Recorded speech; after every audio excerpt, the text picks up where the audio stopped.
Turner house आज रोशनी से जगमगा रहा था। पूरे घर को फूलों और रंग बिरंगी लाइटों से इस तरह सजाया गया था जैसे किसी महल में जश्न होने वाला हो। हर तरफ मेहमानों की चहल पहल थी। ढोल नगाड़ों की आवाज़ गूंज रही थी और हर किसी के चेहरे पर मुस्कान दिखाई दे रही थी। लेकिन इन मुस्कानों के पीछे एक ऐसा डर छिपा था जिसके बारे में किसी बाहरी इंसान को ज़रा भी अंदाज़ा नहीं था। आज राज की शादी थी। परिवार के लिए यह सिर्फ एक शादी नहीं, बल्कि उनकी इज्जत, प्रतिष्ठा और सालों से बनाई गई छवि का सवाल था। हर कोई चाहता था कि यह समारोह बिना किसी परेशानी के पूरा हो जाए, लेकिन परिवार का मुखिया बार-बार बेचैन होकर इधर-उधर देख रहा था, मानो उसे किसी बहुत बड़े तूफान के आने का एहसास हो चुका हो। कुछ ही देर बाद उसने विश्वास को अपने पास बुलाया। उसके चेहरे पर गुस्सा साफ दिखाई दे रहा था। उसने धीमी लेकिन बेहद सख्त आवाज में कहा, सुनो विश्वास, आज की शादी सिर्फ राज की नहीं है। यह पूरे टर्नर परिवार की प्रतिष्ठा का सवाल है। मैं नहीं चाहता कि आज कोई ऐसी घटना हो जिससे हमारी इज्जत पर दाग लगे। तुम्हारी पत्नी आरंभी पहले भी कई बार हमारे फैसलों के खिलाफ खड़ी हुई है। मुझे पूरा शक है कि आज भी वह कोई नया तमाशा कर सकती है, इसलिए उसकी हर हरकत पर नजर रखना। अगर उसने आज हमारी बात के खिलाफ एक भी कदम उठाया, तो याद रखना, मैं उसे हमेशा के लिए इस घर से निकाल दूंगा। विश्वास कुछ पल तक चुप खड़ा रहा। वह जानता था कि उसके पिता का गुस्सा मजाक नहीं होता, लेकिन दूसरी तरफ आरंभी उसकी पत्नी थी।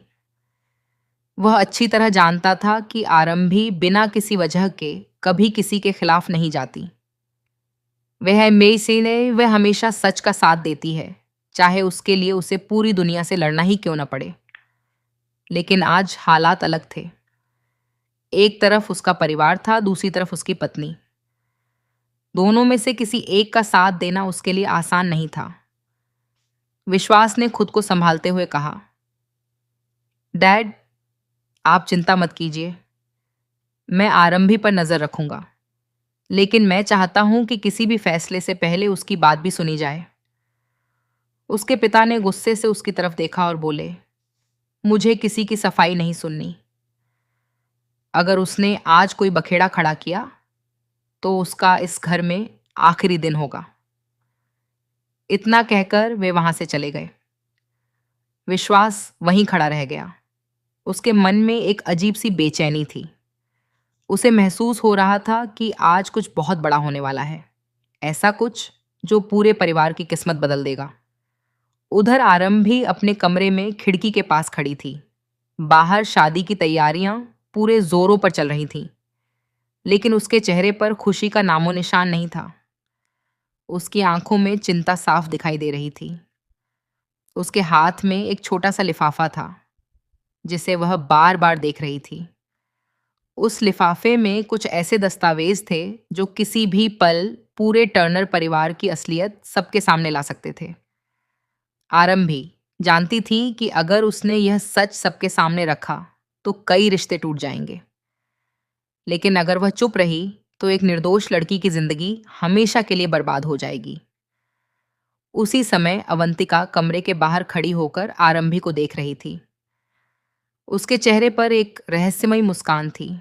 उसने मन ही मन सोचा, आज अगर आरंभी ने मुंह खोला तो मैं उसकी ऐसी चाल चलूंगी कि उसे कोई बचा नहीं पाएगा। डैड पहले ही उससे नाराज हैं, बस एक छोटी सी गलती और आरंभी हमेशा के लिए इस घर से बाहर होगी। अवंतिका तुरंत विश्वास के पास पहुंची और धीरे से बोली, तुम्हें पता है ना, डैड पहले से ही आरंभी से बहुत नाराज हैं। अगर आज उसने दहेज वाली बात सबके सामने छेड़ दी तो पूरा परिवार बदनाम हो जाएगा। इसलिए उसे हर वक्त अपने पास रखना, उसे अकेला मत छोड़ना। विश्वास ने गहरी सांस ली। अब उसकी बेचैनी और बढ़ चुकी थी। उसे समझ नहीं आ रहा था कि आखिर आरंभी के पास ऐसा कौन सा सच है जिससे पूरा परिवार इतना डरा हुआ है। दूसरी तरफ आरंभी ने अपने हाथ में पकड़ा हुआ लिफाफा कसकर पकड़ लिया। उसने खुद से कहा, आज फैसला हो जाएगा, चाहे मुझे इस घर से निकाल दिया जाए। लेकिन मैं किसी मासूम लड़की की जिंदगी बर्बाद नहीं होने दूंगी। अगर सच बोलने की सजा घर छोड़ना है तो मुझे वह भी मंजूर है। उसे भी बिल्कुल अंदाजा नहीं था कि कमरे के बाहर कोई उसकी हर बात सुन रहा है। वह शख्स तुरंत वहां से चुपचाप चला गया। उसके चेहरे पर एक खतरनाक मुस्कान थी।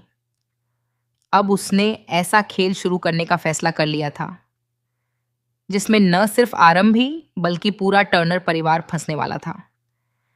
नीचे शादी की रस्में शुरू होने वाली थीं। मेहमान मंडप में बैठ चुके थे।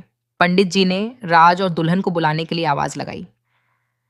पूरे घर में शहनाई गूंज रही थी। लेकिन उसी शोर के बीच एक ऐसी साजिश जन्म ले चुकी थी जो कुछ ही मिनटों में इस शादी को खुशियों के जश्न से बदलकर आरोपों, विश्वासघात और रिश्तों के सबसे बड़े तूफान में बदलने वाली थी।